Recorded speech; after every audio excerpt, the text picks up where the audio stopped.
안녕하세요. 주양가족 여러분, 김성민 목사입니다. 오늘 하루도 우리를 위해 일하시는 하나님을 바라보며 승리를 누리는 귀한 하나님의 사람들이 되어지기를 주의 이름으로 바랍니다. 5월 31일 오늘의 주만나는 하나님께서 하신다라는 제목으로 출애굽기 6장 2절에서 13절 말씀을 묵상하고자 합니다. 때로 사람은 감정적이기에 기본적인 필요가 충족되지 않고 마음이 상하여 혼란스러울 경우 인간의 이성이 제대로 작동되지 않을 경우가 있습니다. 지금 이스라엘 백성들의 상황이 딱 그렇습니다. 가뜩이나 이집트인들이 시키는 노역으로 힘들었던 이스라엘 백성에게 모세로 인해 노역이 가중되었습니다. 하나님의 구원의 기쁜 소식이 그들에게 다가오지 않습니다. 모세가 당황하여 어찌할 바 몰라 하나님께 묻습니다.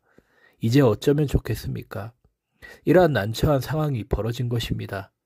오늘 본문을 묵상하면서 고난 가운데 마음이 상한 불쌍한 영혼들을 바라보며 그들을 구원하고자 애쓰시는 하나님의 열심과 사랑으로 인해 새 힘을 얻기를 주의 이름으로 바랍니다.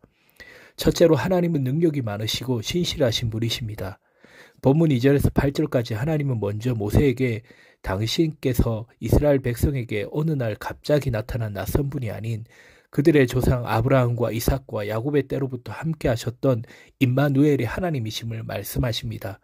그리고 그 하나님께서 당신이 이스라엘 백성의 조상들에게 약속하셨던 약속을 기억하고 계신다라고 말씀하십니다.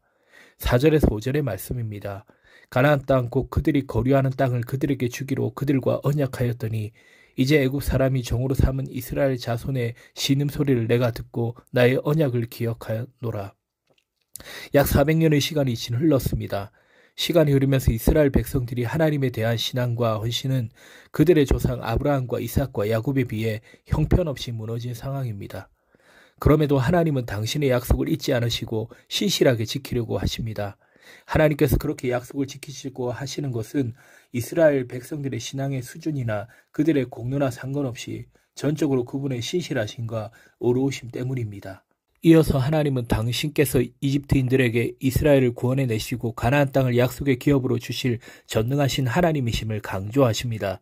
지금부터 이스라엘 백성에게 감히 이집트와 맞설 힘이 없고 그들의 압제로부터 벗어날 유행을 바라기 힘든 상황입니다.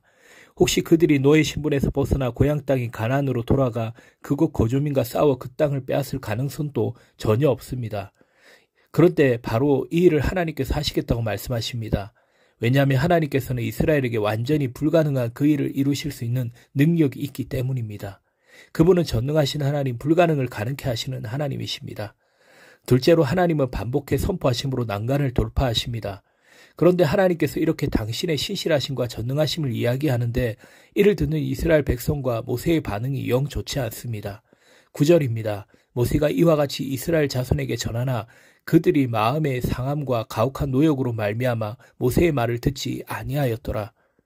이들은 지금 너무나 힘들고 마음이 상한 상태이기에 그 어떤 좋은 말씀도 귀에 들리지 않습니다. 모세 역시 마찬가지입니다. 바로 앞에 나아가 다시 이스라엘 백성을 내보내라는 말씀을 전하는데 모세가 12절에서 여호와 앞에 아뢰어 이르되 이스라엘 자손도 내 말을 듣지 아니하였거든 바르고 어찌 들으리까 나는 입이 둔한 자니이다. 이스라엘 백성들의 부정한 반응에 주눅이 든 이 모세는 하나님의 명령 앞에 사실상 불순종의 거절을 말하고 있습니다. 그럼에도 하나님은 이렇게 귀를 닫고 있는 이스라엘 백성과 바로 앞에 왜 모세를 보내 똑같은 말을 전하라 하십니까?